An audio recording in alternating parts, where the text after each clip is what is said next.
Shalom. Philippe rencontra Nathanaël et lui dit, nous avons trouvé celui dont Moïse a écrit dans la loi et dont les prophètes ont parlé. C'est Jésus de Nazareth, fils de Joseph. Nathanaël lui dit, peut-il venir de Nazareth quelque chose de bon? Philippe lui répondit, viens et vois. Quand Jésus vit venir Nathanaël à lui, il dit, voici vraiment un Israélite en qui il n'y a point de fraude. Et Nathanaël lui dit, mais d'où me connais-tu, Seigneur? Et Jésus lui dit, avant que Philippe ne t'appelât, quand tu étais sous le figuier, je t'ai vu. Et Nathanaël dit, Rabbi, tu es le Fils de Dieu, tu es vraiment le roi d'Israël. Et Jésus lui répondit, parce que je t'ai dit que je t'ai vu sous le figuier, tu as cru, tu verras des choses encore plus grandes. Et il dit à tous, vous verrez désormais le ciel ouvert et les anges de Dieu monter et descendre sur le Fils de l'homme. Jean chapitre 1er, verset 45 au verset 51. La Bible nous déclare dans le livre de 1 Samuel chapitre 2 au verset 8. De la poussière, Dieu retire le pauvre. Du fumier, il relève les indigents pour les faire asseoir avec les grands. Et il leur donne en partage un trône de gloire. Car à l'Éternel sont les colonnes de la terre et c'est sur elles qu'il a fondé le monde. On dit quelque chose de bon peut-il venir de Nazareth, mais c'est de Nazareth que le Sauveur du monde est venu. C'est de Nazareth que le Messie est venu. C'est de Nazareth que la gloire de Dieu a apparu pour sauver l'humanité. Alléluia. Pour sauver l'humanité. Il est né à Bethléem, mais il a grandi à Nazareth.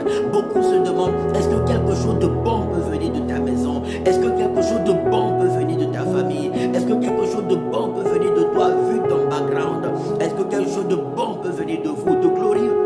Mais le Seigneur m'envoie te dire ce matin, à cause du sang versé par Jésus de Nazareth à la croix de Golgotha et la promesse de l'Éternel qui a dit, toutes les familles de la terre seront bénies de la postérité d'Abraham, c'est-à-dire du Seigneur Jésus-Christ. Toi qui acceptes Jésus ce matin encore comme ton seul Seigneur et ton seul Sauveur, toi qui t'abandonnes à lui de tout ton cœur afin qu'il te conduise dans les voies de Dieu et qu'il accomplisse les desseins de l'Éternel pour ta vie, je viens proclamer sur ta destinée des miracles extraordinaires au nom de Jésus, des changements surnaturels et glorieux dans ta vie et dans ta famille à travers toi. Là où on ne voyait pas la gloire de Dieu à travers ta foi et ton obéissance à Jésus, on commence à voir la gloire de Dieu, on commence à voir les miracles de Dieu, on commence à voir les prodiges de Dieu, on commence à voir les merveilles de Dieu. La joie de Dieu rentre dans ta maison et ta famille, la guérison rentre dans ta maison et ta famille,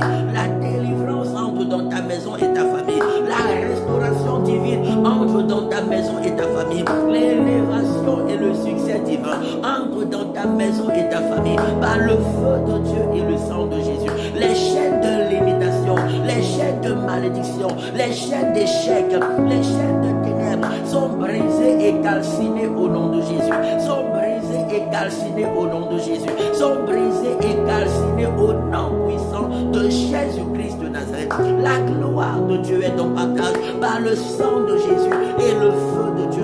Par toi désormais, des miracles se produisent dans ta famille, des restaurations surnaturelles, des guérisons surnaturelles. La joie remplace la tristesse, le succès remplace l'échec, la guérison remplace la maladie,